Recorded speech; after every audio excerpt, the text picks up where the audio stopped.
Hi, this is Joe again with another review. For the sake of this video, we'll be discussing the 1984 film Footloose, starring Kevin Bacon, Laurie Singer, and John Lithgow. Of course, this film is a stereotypical 1980s movie which has a fairly simplistic plot and a great soundtrack. I do mean a great soundtrack, which I hopefully will let you get into in this review. For this film, comes off as it is a dancing film, and it comes off a year after, or came out, I should say, a year after another very popular simplistic dancing film, which was Flashdance. So they came up with the thing with the F theme in the dancing film with Flashdance, and then you have doing Footloose. Because this film, like I said, is a stereotypical movie of the 80s. Nowadays, a movie like this would probably be on like Lifetime or something. I know a couple years ago there was a remake of Footloose. I always said Flashdance, I said Footloose, and well, not discussing the remake, I'm discussing the original. And the original, like I said, came out in 1984. So Kevin Bacon as a teen. I mean, he was like maybe 10 years too old for this film. At least, and he plays a new kid in town. I think his father just died or something, and his mother moved with into a small southern town with her brother. So she's staying with her brother and her brother's family in a small town, and he found out that this town has some pretty strict laws.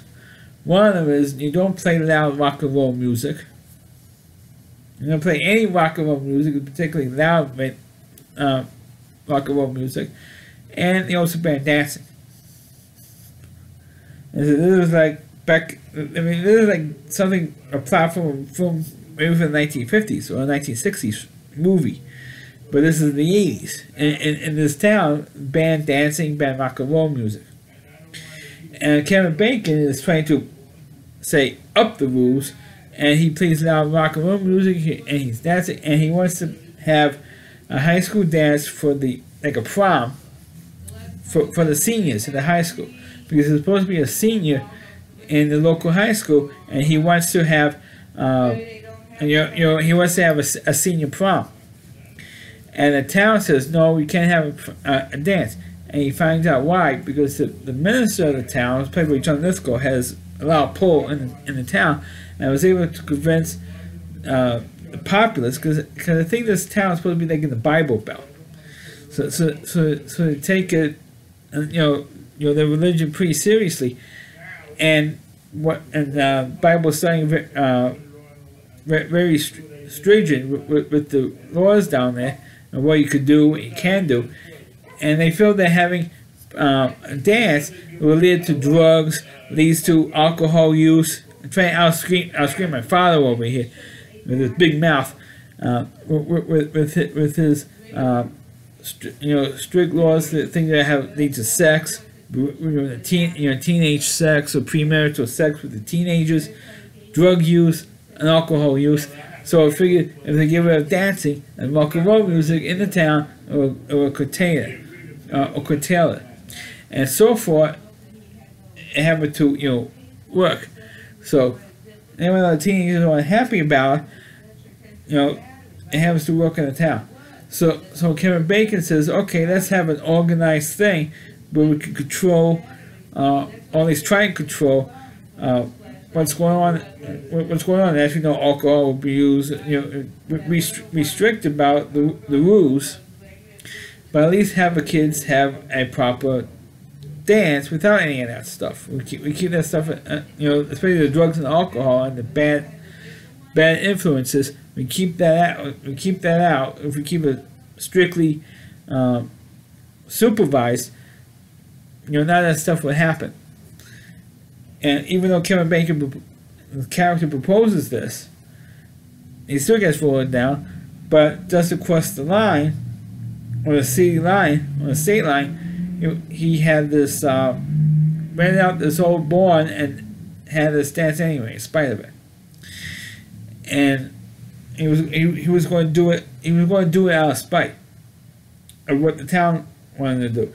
And eventually, Don Lithgow, eventually, because of his daughter, was played by Laurie Sanger, was able to convince him to, give his okay for it. And he eventually comes around.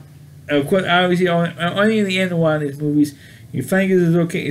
He gave a very reluctant okay, but he says that even though he did, quote, the right thing for the kids to have this dance, he still thinks that it's wrong to have one.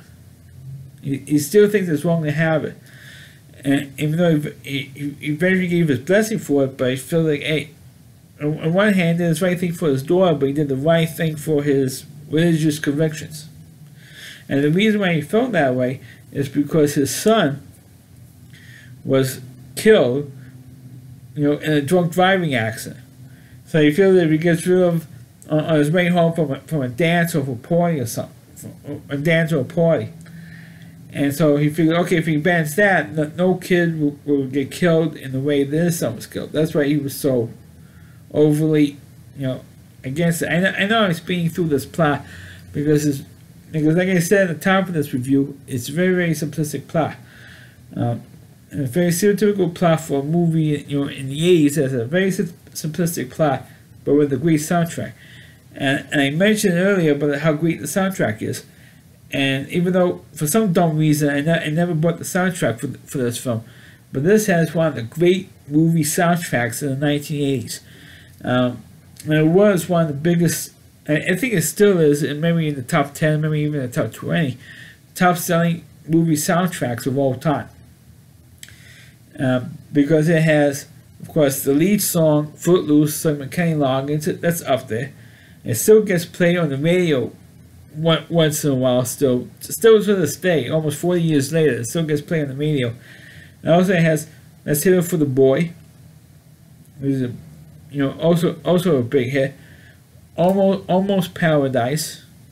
I mean, and that's 3 songs right there. And Looking Out For A Hero with Bonnie Tyler. So there's 4 songs from one album, and for one soundtrack album, which is like rare.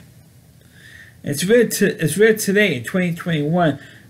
Well, there's no movies in 2021. You go out to see, but it's very rare in the 21st century to have a soundtrack album that have 4 big top 10, at least top 10 hits on the Billboard 100 today.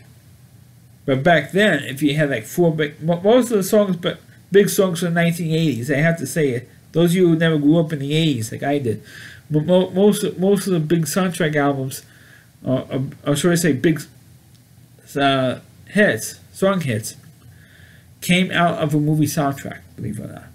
The majority of the big songs from the 1980s came out of a movie soundtrack. And I'm saying all of them, but good, like a majority of them had. And like Flashdance was one. You had 2 big songs from Flashdance. From Footloose, you had like 4 big hit songs from that album. And of course, Dirty Dancing was like the highest selling soundtrack of all time for about like 5 years till The Bodyguard came along in 1992. And that became a big hit. And I think the only one that maybe became a big hit for a movie soundtrack, at least the last real big one, was the soundtrack from Titanic. But I think The Bodyguard from 1992, that was the biggest selling sound because it was all Whitney Houston for that one, folks. And then you maybe had Dirty Dancing, and you had Footloose, and you had Flashdance, all from the 1980s for movie soundtracks. And Footloose is definitely one of the best movie soundtracks. You cannot beat that soundtrack, and that's what really sold this movie. Was the soundtrack for this film. And Kevin Bacon gave a good performance, and so did Laurie Sanger. And not only she played the preacher's daughter, but she was the sister of the guy who was mentioned he was killed coming home from a party. So that was, she gave a good performance. And also I forgot to mention Sarah Jessica Parker, pre-Sex and the City, was in this movie. And I think the television show Square Pegs was still on the air at that time. I think she had to be like around 21 or 22 years old at that time.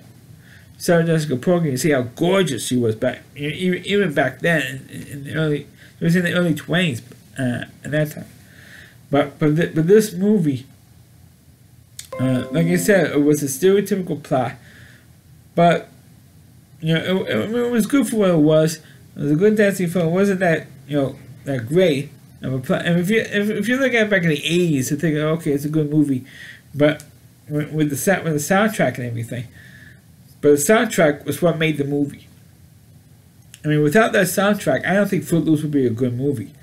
But like I just said, the soundtrack was what sold this movie. And Kevin Bacon's performance is what sold this movie for me. I know there was a remake, and naturally, of course, the remakes are never always as good as the original film. But check out and this was the movie that made Kevin Bacon an international star. Even though he was in the original, I think his first movie role was in the original Friday the 13th movie, and he was one of the first kills in Friday the 13th. He got like an arrow through the throat. That was his death in that movie. But this was the movie that put him into international stardom by starring in this movie. So that was my review of the movie Footloose.